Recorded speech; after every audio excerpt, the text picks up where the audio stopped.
वैष्णो माता की पूरी कहानी। आइए भक्तजन माता की पवित्र कहानी सुने। वैष्णो देवी का एक महान भक्त था जिसका नाम पंडित श्रीधर था। माता उसकी भक्ति से बहुत खुश हुई।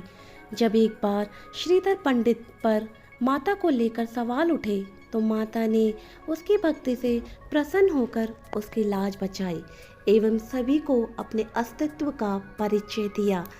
माता ने पूरे जगत को अपनी महिमा एवं दिव्यता से अपने भक्तों की सदैव रक्षा की है। तब से आज तक लोग इस तीर्थ स्थल की यात्रा करते हैं और माता की कृपा पाते हैं और अपने कष्टों को दूर करते हैं एवं सुख में अपना जीवन बनाते हैं। एक बहुत ही प्राचीन स्थान जो कटरा नाम से प्रचलित था, उससे कुछ दूरी पर स्थित हंसाली गांव में मां वैष्णो देवी के भक्त श्रीधर पंडित निवास करते थे। उनकी पत्नी का नाम सुलोचना था और वह भी माता की परम भक्त थी एवं श्रीधर के साथ माता की पूजा करती थी। दुर्भाग्यपूर्ण वे निसंतान होने से दुखी रहते थे एवं गांव वाले भी उन्हें दिन प्रतिदिन उनका तिरस्कार करते रहते थे।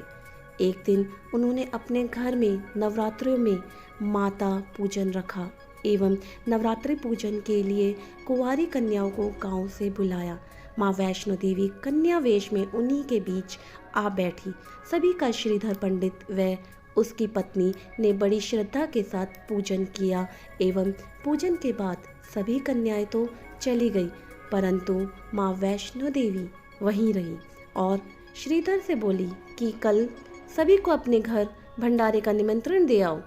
श्रीधर पंडित घबरा गया और बोला, हे कन्या, इतना अनाज तो हमारे पास नहीं है, हम सभी गांव वालों को क्या खिलाएंगे। तभी माँ वैष्णो देवी ने कहा कि आप चिंता ना करें, माता की कृपा से सभी ठीक हो जाएगा। श्रीधर ने उस दिव्य कन्या की बात मान ली और संपूर्ण गांव में भंडारे का संदेश पहुंचा दिया। वहां से लौटकर आते समय बाबा भैरवनाथ व उनके शिष्य गुरु गोरखनाथ जी के साथ उनके दूसरे सभी शिष्यों को भी भोजन का निमंत्रण दिया। भोजन का निमंत्रण पाकर सभी गांववासी अचंभित थे कि वह कौन सी कन्या है जो इतने सारे लोगों को भोजन करवाना चाहती है। इसके बाद श्रीधर पंडित के घर सभी गांववासी आना शुरू हो गए एवं गांव के लिए सभी पंक्ति बनाकर बैठते जा रहे थे। तभी वहां वैष्णो देवी कन्या रूप में आकर माता ने एक विचित्र पात्र से सभी को भोजन परोसना शुरू किया। भोजन परोसते हुए जब माँ वह कन्या भैरवनाथ के पास गई तब भैरवनाथ ने माता से कहा कि मैं तो खीर पूड़ी की जगह मांस खाऊंगा और मदिरा पान करूंगा। तब कन्या रूपी माँ ने समझाया कि ये ब्राह्मण के यहाँ का भोजन है, इसमें मांसाहार नहीं किया जाता। किंतु भैरवनाथ ने जानबूझकर अपनी बात पर अड़ा रहा।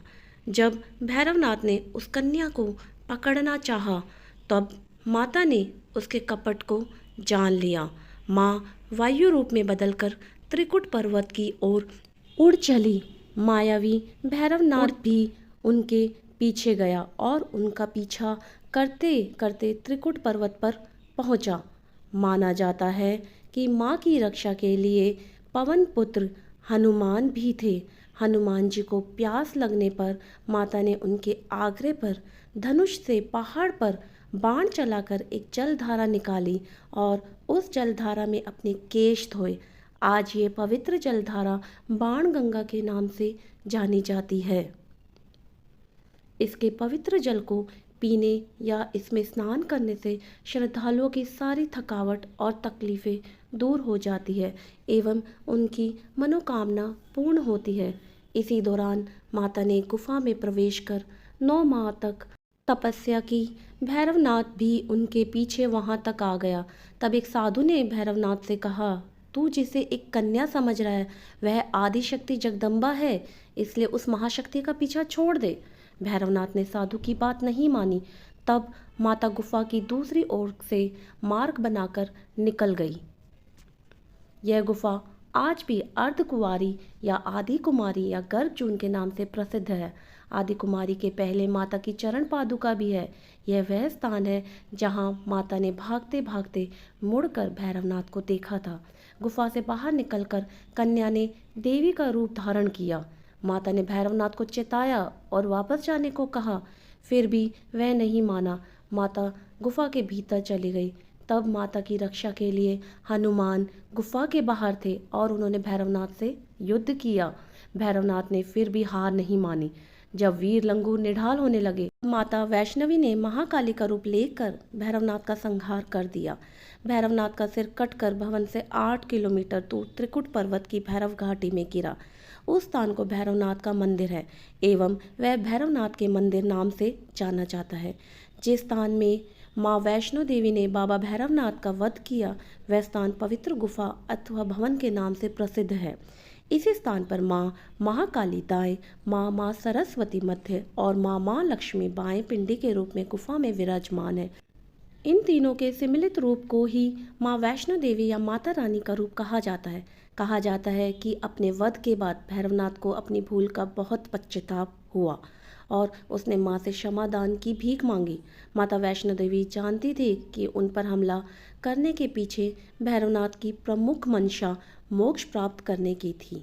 उन्होंने न केवल भैरवनाथ को पुनर्जन्म के चक्र से मुक्ति प्रदान की, बल्कि उसे वरदान देते हुए कहा कि मेरे दर्शन तब तक पूरे नहीं माने जाएंगे जब तक कोई भक्त मेरे दर्शन बाद तुम्हारे दर्शन नहीं करेगा।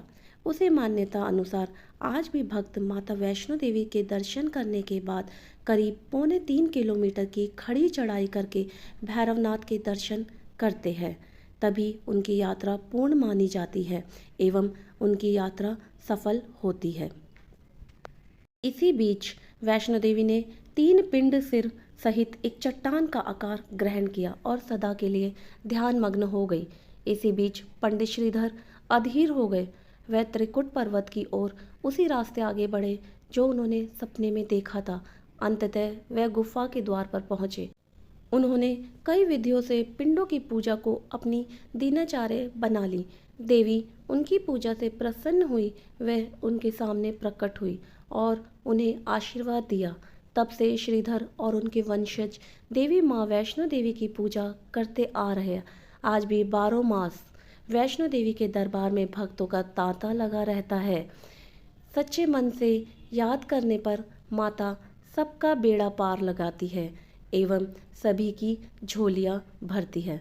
खासकर नवरात्रों में माता की संपूर्ण भारतवर्ष में पूजा अर्चना की जाती है। आइए भक्तजन एक बार मेरे साथ प्रेम से बोलिए जय माता दी। अगर आपको ये मेरी पवित्र कथा अच्छी लगी है तो please like share and subscribe. जय माता दी।